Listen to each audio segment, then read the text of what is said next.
An unusual Ralph's house this week. As you can see, sausage and chips for me and my son. But we're not in our usual spot, are we? No. I'll tell you where we are. We are in Clacton, of all places. And a few reasons for coming here. One, I spent a good few years actually in Clacton and Colchester and Harwich. I lived in this area for about 25 years. And of course I made a lot of friends in the time that I was here. And I've come to visit them all. In fact, we've got such a tight schedule, I'm not sure we're even going to get round them all. The other thing we'll be visiting will be the LV-18 ship moored off Harwich, which, if you don't know, is, well, they transmit radio from there. That's the thing, it's the Mi Amigo, and they will be transmitting over Christmas. And I'll actually be doing, I think, 4 hours, I think. A couple of hours of album tracks and then a couple of hours of chart stuff, 60s and 70s, in keeping with Mi Amigo. Anyway, it's taken us 4 hours to get here, so I said, well, we checked into the hotel, but I said, I think the first thing we should do is go and eat. And then I'm going to go around and catch up with a few friends. So we will catch you later, probably in the daylight.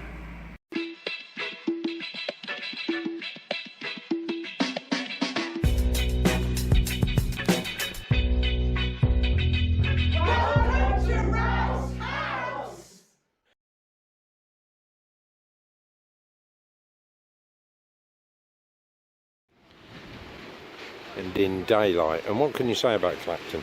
Not a lot. It's a former seaside town. I say former because it used to have a Butlins, and that was finally demolished after the rise in the package holidays. And Clacton became what it is, but it's still a very popular little seaside resort, especially for Londoners. There's a view across the coastline. Straight ahead of you, you've got Walton on the Naze, and beyond that, Harwich, Mishley, Suffolk into Felixstowe. There we are. And if you swam out far enough, you'd be meant to, you'd end up in France. I know we said we were in Clacton, but actually we're not now, we're in Sudbury. Because my son's just bought this full-length black coat, really good quality one. And how much was this? 20 quid. 20 quid. See, can't argue with that. So we thought, because it's winter and the days are shorter and it gets dark very quickly, we thought we'd just have a little wander around Sudbury and see what it's got to offer.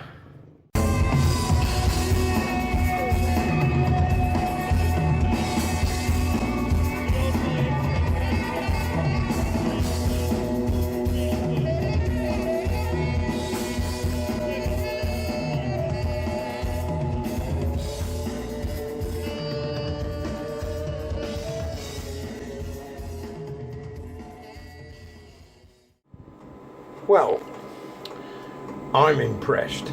I still haven't got my truck batteries out of the way, but this thing is amazing. In fact, I was just talking to my window cleaner at the door, and I said the other day the temperature outside was about 9 degrees, something like that, and I had this heater running on lowish for about 9 hours. The house was 22 degrees everywhere, as long as you got the door open in whichever room you were in. And for 9 hours, it cost me, wait for it, £1.50. That's unbelievable, isn't it? And there's a few reasons why it's as cheap. I'm running it on this stuff, kerosene.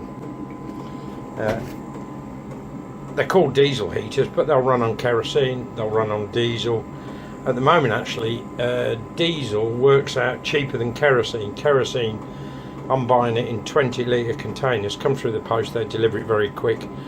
But per litre, it's about 190, whereas diesel is about 160. But bear in mind, this isn't drinking it like a diesel engine car, it just sips it.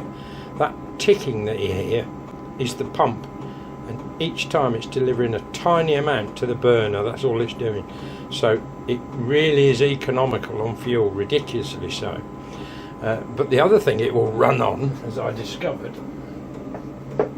it will run on that olive oil, it will run on vegetable oil, particularly corn oil, and it even ran on toasted sesame seed oil. Now, I wouldn't run it neat on vegetable oil because they're not designed for that really.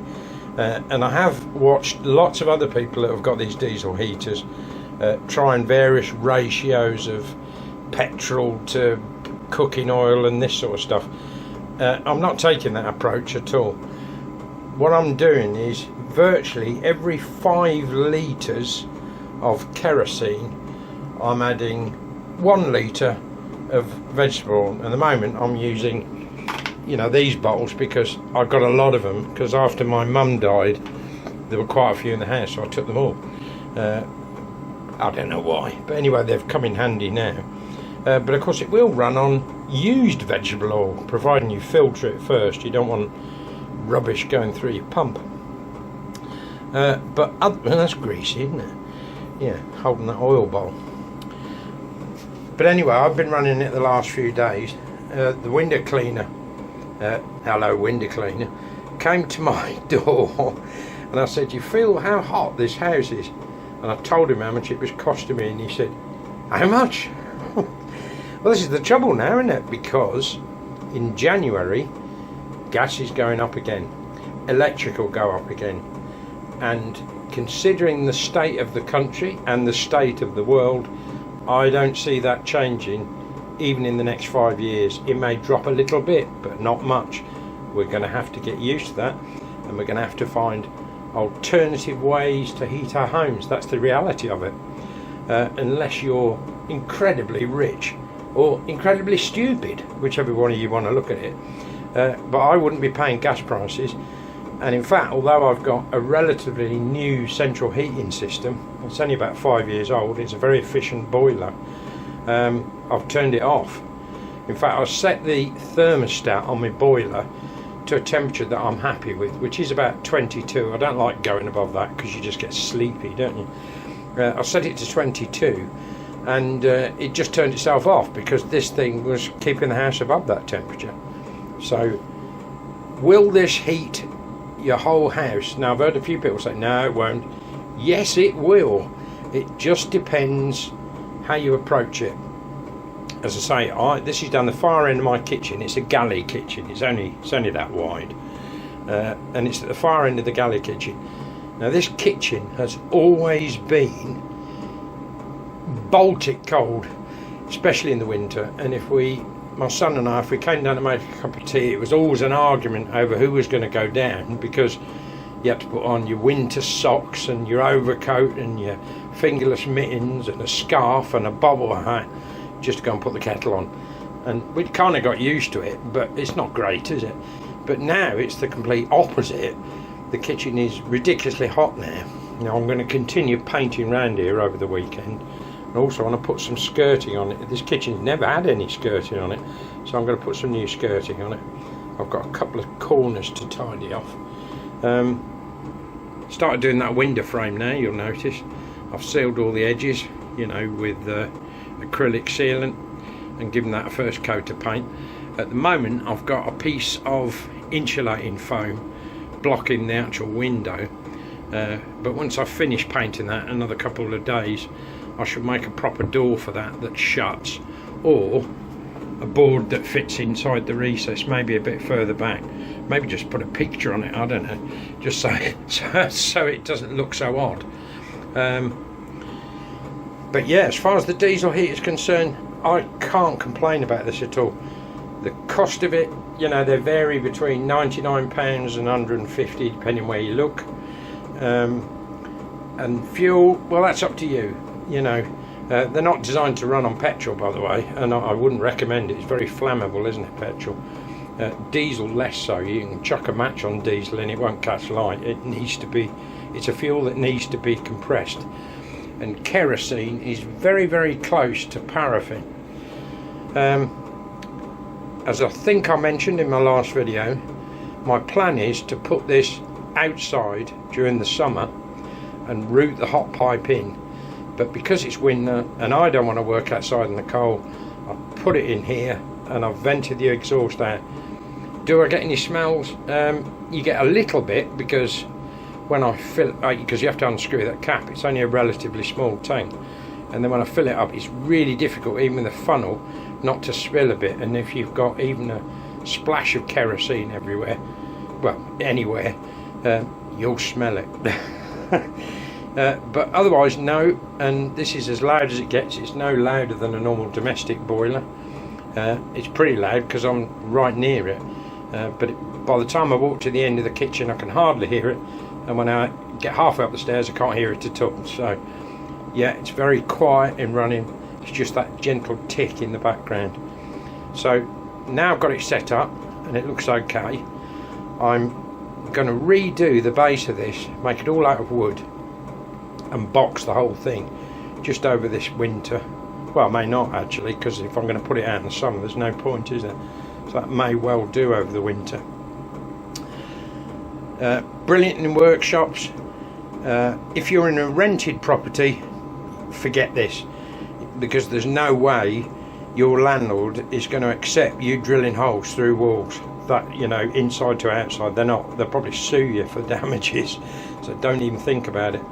And you know, you can't just trail the exhaust out of a window because the pipe gets hot. And if you've got a UPVC window, it'll melt it. So, you know, you've got those things to consider. But if you own your own property, oh boy, is this the way to heat your house, providing you're happy to leave all your doors open. So that's how I've got on with the diesel heater. Tonight it is 4 degrees, probably dropping to 3 degrees outside. I've just stepped out to put something in the dustbin and it was really cold, but I've come back in here and it is, I'm not kidding you, it's 24 degrees in here with this. Once we've got all the doors open, the heat gets around the house. My son did say that, he said that kitchen's unbearable to be in. He said it's too hot, he says. Well, I'm not complaining about too hot in the middle of winter. So yeah, that's what they are. Chinese diesel heater. Lots of information on YouTube about Chinese diesel heaters. People trying various things. They do suggest that you run it from a battery that is being trickle charged. I'm going to add a circuit, so mine will run on a mains powered 12 volt supply, but if it senses that that supply has gone off, i.e. you get a power cut, it jumps back to battery. So, you know, there's no problem, because it's very important that when you turn these off, which consists of pressing that, if you listen, the pump stopped, the fan is slowing down, but it will run for a couple of minutes. The glow plug in the heater will stay on to burn off any residual stuff off the glow plug, and the fan runs for a little while to cool the whole thing down, because you do have some electronics in there. So that's the on and off sequence. If I turn it on, it'll go through exactly the same thing again. It'll run the fan for a little while, then it'll start the pump, then it will fire up. Really easy to work on, really cheap on parts, readily available on eBay, places like that. So many upgrades you can do to them. I would thoroughly recommend them, and if you're struggling to pay your fuel bills and you've got your own house, this is a no-brainer. Just get one. Yeah, now for something completely different. I'll just turn this off for a minute because it's meant for a vehicle and it's not plugged in. I've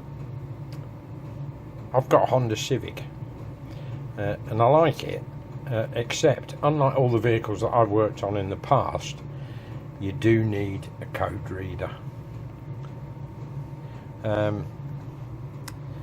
This particular one is 113. Well, that was the price I got it for. The model, in case you want to know, it's the CRP 123X. But if you have a modern vehicle these days, you've got to have a code reader. You can't do anything without them. And if you get a fault on the vehicle, you have to take it to the garage, and they're going to charge you between, depending on if it's local or a big one, you're going to pay anywhere between £20 and £50 just to get the code scanned. Whereas with this, it'll identify the problem straight away.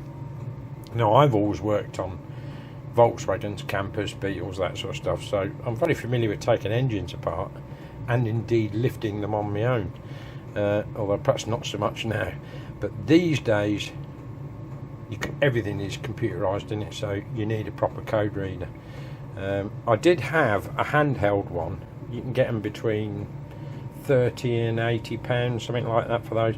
I had one, and my airbag light kept coming on, so I plugged my code reader into it, and it just said passenger seatbelt restraint error, which was a bit vague. So I managed to get second-hand seatbelt and the buckle and everything that came with it, fit it all. I had to strip out half the car to do it, put it all back in, error codes back. So I thought, this is ridiculous. So for 113, I'm soon gonna earn my money back. And in fact, it's already done 2 or 3 other cars that don't belong to me, because other people have actually used it and identified their own problem. So 113 quid, I'm quids in, aren't I, really? And the next time I use it, it's paid for itself. Comes in a bag with all the cables and a charging lead, which is USB. Brilliant thing. Anyway, that's who it's made by. Launch. It's Chinese, so goes with the diesel heater, doesn't it? And well, we can't beat the Chinese on these things, can we? Every single vehicle up to 2023, plus you can actually buy, and all the updates, the basic updates are free, but any add-ons, like I think it does Iveco trucks, that sort of thing, they'll cost you an extra £30, something like that. But I'm unlikely to stumble across an Iveco truck. But my friend Marcus and I have made great use of it. He really likes this. Yeah, so do I. Anyway, moving on. Well, Sunday morning, a couple of observations. I'm partly using veg oil. I'm not using waste veg oil at the moment because I haven't got my supply of it yet. Just right, and even then I won't need very much. We're not talking gallons. Really, it's just to increase allow the, let the fuel stretch a little bit more. Currently, kerosene is about £1.90 a litre. Diesel is what? Is it 1.69 at the moment? Something like that. It'll actually run longer on diesel. So at the moment, it's going to pay me to run diesel, buy it at the pump. But just remember that it's not using diesel like a car uses it. It's only sipping it. It's only using a tiny amount. So even though there's a difference between kerosene and diesel, it's pretty academic really, because of such small quantities you're using. I don't think one burns hotter than the other particularly. What I would say is, because I had it happen to me, if you add oil to the diesel, it'll burn that fine. What it won't do is start on it, and that's because the octane rating just simply isn't high enough. So the most you'll get is a puff of smoke, and the thing will just go out, and it will throw an error code called 01, E-01, which generally indicates that your battery, although I'm not running on battery today, the voltage is too low. Now it is possible it's that, but if you get that error code and also a small fuel icon appear in the bottom left hand corner of that display, that's saying I can't fire up, you've got a fuel issue, even though the error code is an electrical issue. What it's basically saying is the glow plug, it's got up to full temperature, but it's just not firing. So the only error code it can throw is I haven't got enough voltage, and that's why it's not igniting. Well, in actual fact, the truth is it's down to the fuel.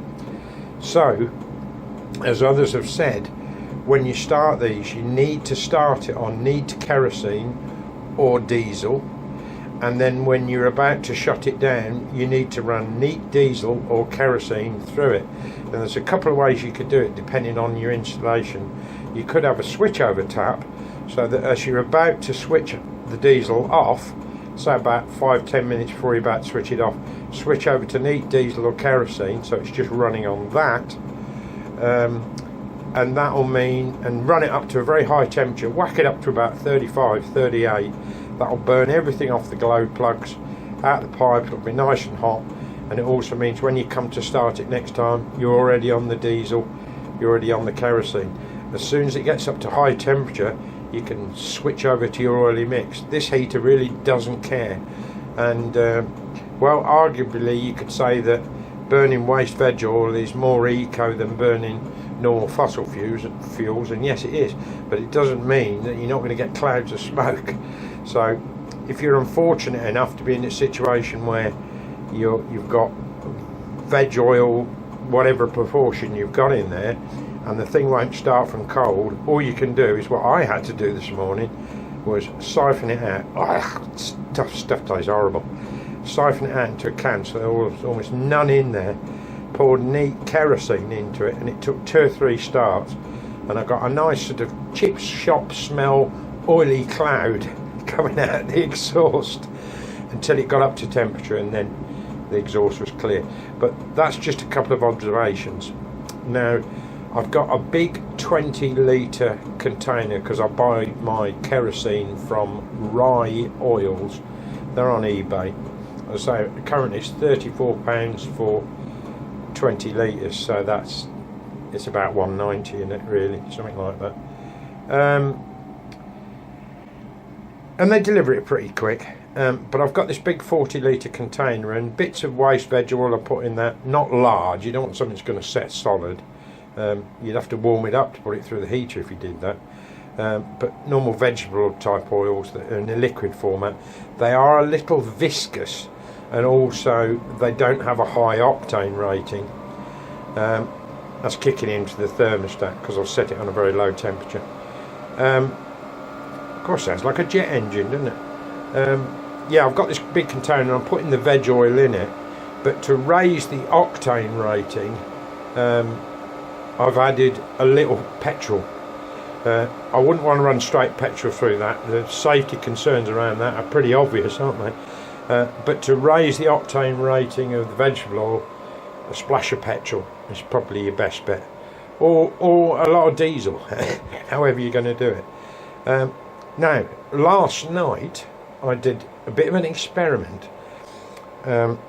Because I've got this error code, I thought, oh well, I'll look at that in the morning, you see.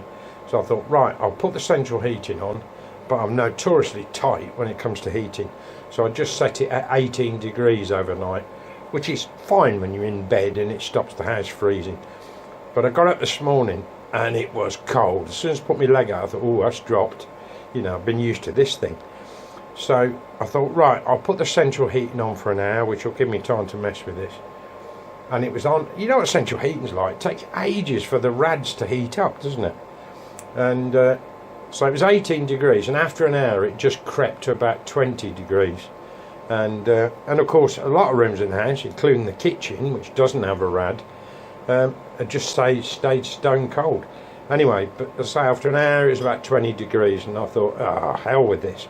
So I turned the central heating off, got this started again by running neat diesel into it, and within 20 minutes we were up to 22, 23 degrees throughout the house. So there we go, it's a fraction of the cost of gas, a little bit more messing than gas. I know, you just, you know, turn a knob or flick a switch for gas or electric heating, don't you? This requires a little bit more work, but you are recycling materials, which I kind of like, using the waste oil, plus any that I get off anybody else. If they've got any waste veg oil, I'll take it. But I'll just keep this large container with veg oil in it that has a slightly elevated octane rating with the addition of petrol to make sure that it'll catch from cold, and we should be fine. But I'm going to start it on diesel or kerosene and then switch over, run some oil through it, and then as that starts to get low, I will top it up with neat kerosene or diesel again, and all should be good to go. But I really don't see me using my central heating this winter, and it was -1 last night, so yeah, it's a winner. And as I said earlier, does it heat the house up? Yep, it does. Some say no, it just makes it slightly warm. No, it doesn't. It gets it pretty hot, providing that you leave all the doors open. I was a bit busy last night. I've started to get, see, I've got the paint around there now. I need to get this fridge freezer out so I can do the bottom half, and also put the skirting on. And I thought I'll turn this fridge freezer this way, and there's a reason for that. As I say, I didn't want to do the kitchen until next year, but it looks like I'm going to have to do it now. But I've got this recessed area of the ceiling, so what I'm thinking is, because it gets very hot in this kitchen with this heater on, I've ordered one of those, they're called kitchen maids, my sister said, you know, a pull-up air dryer that sits up close to the ceiling, then you lower it down to put your washing on and then hoist it back up again. That would be a perfect spot. It'd be out of the way. And I did have some shelves here, but depending on how that fits, I might get rid of the shelves and just make this the kind of laundry end of the kitchen. And if it's sitting above the chest freezer, well, it makes no odds, does it really? It's not going to get in the way. And other things I thought of, because you see that screw there, I hung a wet coat. It had come out of the washing machine, so it'll only spin it so far, won't it? And I hung it up on a hanger, and I had this running all night, and that coat was dry in the morning, so it really makes sense to put up a kitchen maid up there, which means that I've further saved money by not having to run a tumble dryer. The batteries, I've decided, are going to go outside the opposite side of this wall, so they're out of the way, and I don't then have to worry about those. And then the power from the solar controller, that will just come in on its own. But there you go, that's it. What else can I say? So thanks for watching this week. Canberra Electric Gong, a memento of my trip down to Essex. My son bought me this t-shirt. I'm really thrilled with it, to be honest. He got himself on as well, he's not daft. And they glow in the dark. And some years ago, that's a lot of years ago, would have been in the very early 80s, I had a denim jacket, and I painstakingly embroidered all this. I used to do these things when I was young. But it kind of reminds me of that. Anyway, thanks for watching. Oh, and don't forget to subscribe.